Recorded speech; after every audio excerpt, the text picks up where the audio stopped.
మరో 2 వారాల్లో జరగబోతా ఉంది కురుక్షేత్ర మహాసంగ్రామం.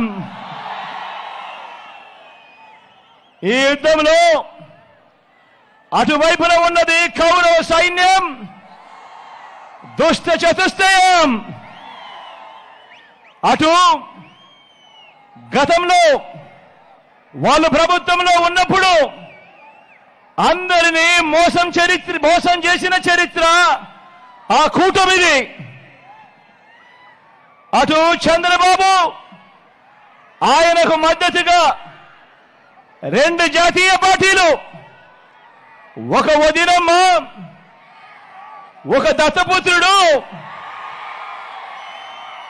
ఒక ఈనాడు, ఒక ఆంధ్రజ్యోతి, ఒక టీవీ5, వీరందరూ సరిపోరు అన్నట్టుగా వీరి కుట్రలు, వీరి కుతంత్రాలు, వీరి మోసాలు, వీరి అబద్ధాలు, వీళ్ళందరితో కూడా యుద్ధం చేస్తా ఉన్నాం. ఈరోజు ఏ మనిషి కూడా, వీళ్ళు ఎప్పుడూ కూడా గతంలో కూడా ఏ పేదవాడికి చేసిన చరిత్ర లేని వీళ్ళందరూ కూడా అటువైపున కూటమిగా ఉండి ఈరోజు మీ బిడ్డపై యుద్ధం చేస్తా ఉన్నారు.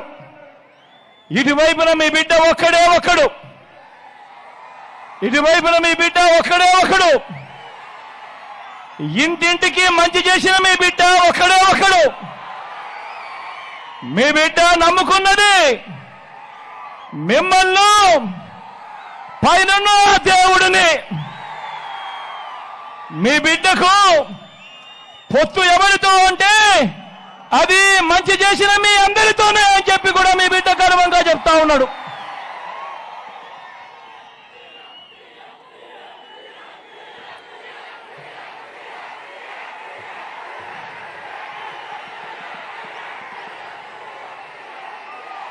జరగబోతా ఉన్న ఈ ఎన్నికలు కేవలం ఎమ్మెల్యేలను, ఎంపీలను ఎన్నుకునేందుకు జరుగుతా ఉన్న ఎన్నికలు కానే కావు. ఈ జరగబోతా ఉన్న ఈ ఎన్నికలు రాబోయే 5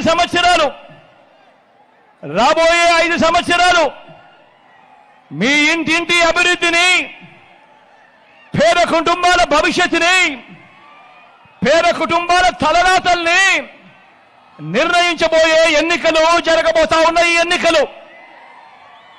ఈ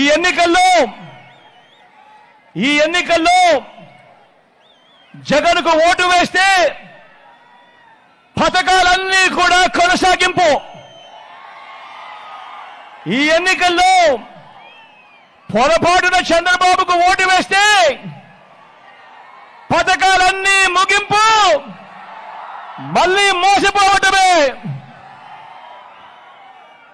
ఇది ప్రతి ఒక్కరూ కూడా జ్ఞాపకం పెట్టుకోమని, ఓటు వేసే ముందు ప్రతి ఒక్కరూ కూడా ఆలోచన చేయమని చెప్పి మీ అందరితో కూడా ఈరోజు తెలియజేస్తా ఉన్నాడు మీ బిడ్డ.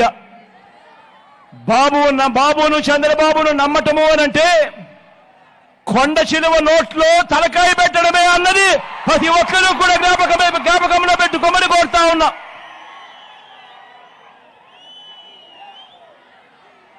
మనందరి వైఎస్ఆర్ కాంగ్రెస్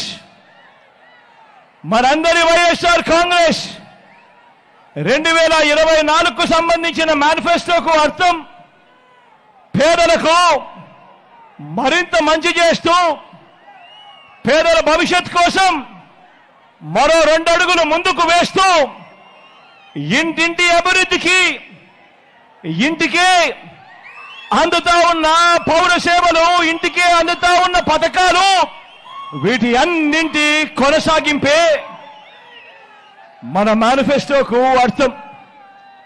అందరూ కూడా ఆలోచన చేయమని అడుగుతా ఉన్నా. ఎప్పుడు రాష్ట్రంలో జరగని విధంగా ఇంతకు ముందంతా ఎన్నికలప్పుడు మాటిచ్చేవాళ్ళు, మేనిఫెస్టో అని చెప్పేవాళ్ళు.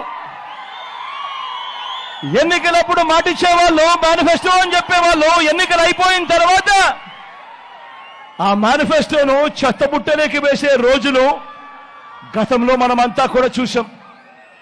కానీ మొట్టమొదటిసారిగా ఏకంగా ఒక మేనిఫెస్టోను ఒక బైబిల్గా, ఒక ఖురాన్గా, ఒక భగవద్గీతగా భావిస్తూ మేనిఫెస్టోకు అర్థం చెబుతూ ఏకంగా మేనిఫెస్టోలో చెప్పినవి ఏకంగా 99% హామీలను